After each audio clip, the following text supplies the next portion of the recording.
Good morning, good morning. Today, welcome to Your Health is Your Wealth.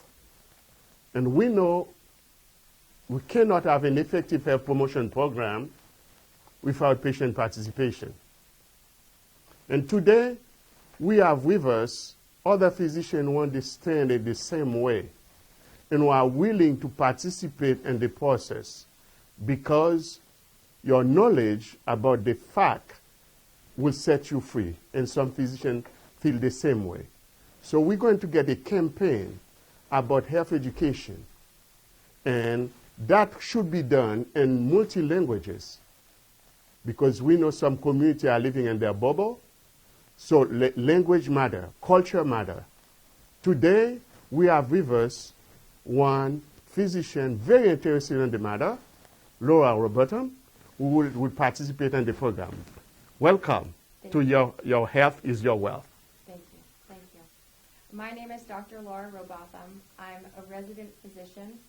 I am interested in health and health disparities, and I'm here to help and to listen to Dr. Bonnet as he explains to me a little bit more about the magnitude of the problem. Friend, listen. Despite the evolution of healthcare, we are living in the mecca of medicine, Massachusetts. But despite that, here in Massachusetts, we are witnessing the health disparity, severe health disparity. We know the nation is about 60% overweight. But look at where we find it is more black and minority and Hispanic. We know diabetes in the nation is about 35 million people. But also, when you take pre-diabetes, we're talking about 100 million. And also we know that cardiovascular disease is a leading cause of death. But look at the health disparity and all those different groups. Yes, we understand those groups living in their own bubble, but they could penetrate it. If we got physicians interested to understand their culture, because culture matter. And this is why we have Dr. Robotham, who really interested. We meet, we talk about it, and now as she's entering the world of practicing medicine, either in hospitals or in private practice or whatever, wherever you go, you're going to meet people. And she wants to understand the process. It's just to be, so she will be the physician she wants to be to participate. Now, Laura, tell me your own experience, what you're feeling, because you at Carney Hospital, you had the opportunity to meet a lot of people, some black, Hispanic, Asian, Vietnamese, the group of Asian more specifically. Do you think culture matters to you? Absolutely. I think that a lot of the patients that I see, when there seems to be some type of language barrier or difference in culture, sometimes it's more difficult to communicate the same health information. So I think it's very important that we're talking about this today. So what creates your interest really because you want to serve? I know your passion is to be the physician you want to be in your life. And do you think by participating in the process and this culture, where those people come from, what barriers will prevent them to benefit to the maximum that this state, this nation could offer?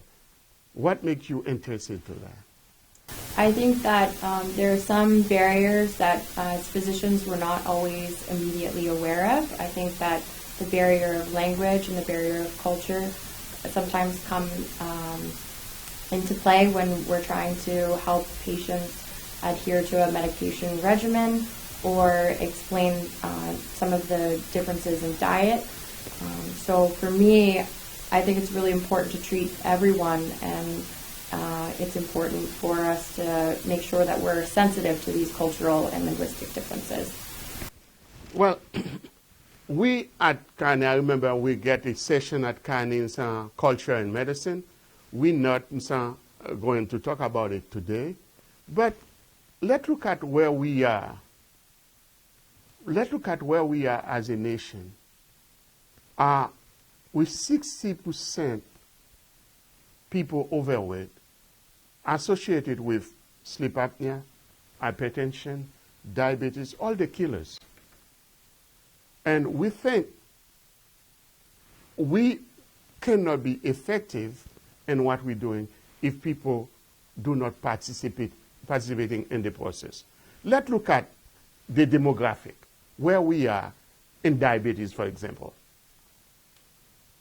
Here we are. Look at, everybody could look at it. And this gives you a view of different ethnic groups. And you could see we're living in the same country where they could be shared the same kind of treatment, although sometimes the barriers on treatment that at some point we'll talk about it. But the outcome is so much different. And cardiovascular disease, and people going to dialysis, and you name it, stroke. It's all over when to look at all if they have the same opportunity.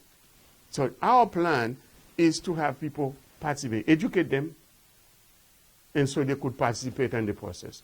So I understand, even you got different ethnic background, but you think education should be part of the process. So what are you willing to go forward and participate in that process? I think that it's really important for the education to be on both sides. I think it's important for me as a physician to educate myself about the populations that I'm treating, and then also for those populations to be able to access more educative materials about their own health and wellness so that we can come together and have a good conversation. I cannot agree more than what you said. All my existence and all my time as a physician, that would be always been my priority. Understand the implication of culture and medicine, the implication of the participation of patients for a better outcome. We're not saying that education will save everything, but will make a difference. So how we want to proceed with that, we think residents in their training should be exposed to that cultural diversity, so they could be effectively finishing their training, be the best physician they could be. Now, as you're finishing your residency, where you think you are now regarding this aspect of cultural diversity and delivery of care? I think that there's still a lot missing in my educational experience in terms of education about culture and health disparities. So for me, it's really key that this be part of my own educational experience. And I think we have a lot more to go, a lot further to go in terms of resident education and health disparities. So I cannot, again, will not agree more. So therefore, this is our plan, working with MCTV, Multicultural Television Network, but also creation of Multicultural Health Network, where we got physicians from different ethnic backgrounds, because we have all of them right here throughout the nation and also in Massachusetts. So having this model, and we're using graphic, as you see behind me, we're not going to talk about it, but everything we're doing graphically, so patient could get a sense of what is making up his body, the organ, how that works, and what they have to do, what could harm them, and what could help them to get a better health. So, as we said, we cannot have an effective health promotion program without patient participation. So I'm delighted really to see your interest and also other residents like you who be willing to participate in the process. Then I think we could turn the page. We could really not evenly, but we could curve down that health disparity. One way we have the patient, the physician to participate, the providers to participate in the process. But secondly, educate the patient graphically. And our model not only will be MTV to show people, but we go also to them. Going to them, what does that mean? It means we providers sometimes have to go to the patient where they are to educate them, because some of those people who are living in the survival line, health sometimes is not their priority. And this is why today they are public health. We are talking more about all those issues of health. Health is not only the bio, but all the psychosocial implementing has to be part of the process. So we're talking about the social determinant of health.